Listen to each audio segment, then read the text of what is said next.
Create your dream with Success Television.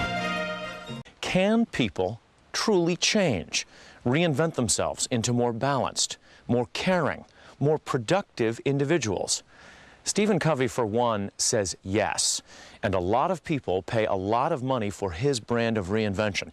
In fact, leaders of corporations, all kinds of organizations, pay $500 million a year for his brand of reinvention. Covey himself is a former Brigham and Young University business professor who has turned himself into a self-help mogul.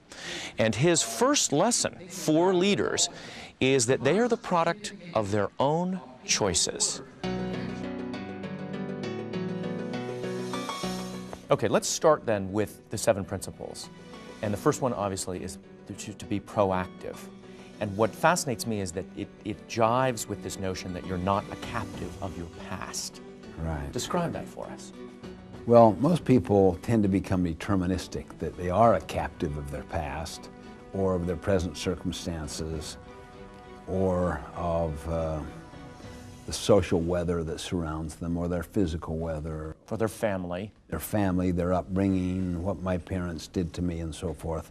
The question I often ask is, are you a product of nature or nurture? And almost everyone says it's nurture or a combination. And I try to make a point that it's neither.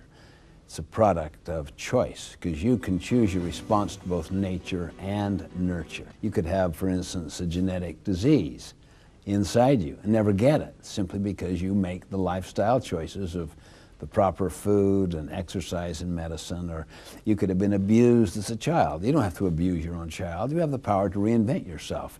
That's not so with animals. So the space between stimulus and response is the freedom to choose your response. Let's stop for a second and focus on the space between the stimulus, if you will, or whatever happens to you in your life, and then your response.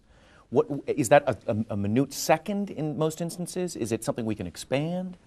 Absolutely, we can expand it. But with some people that have been, say, powerfully deprived or rejected, or maybe this very little space, see?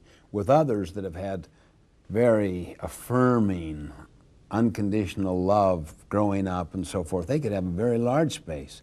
The point is, however small or large the space is, it can get larger if you will take responsibility and initiative and focus on it and use it little by little. It gets larger and larger until eventually your response changes the very stimulus of your life. That's why I say that leaders are not born or made, they are self-made.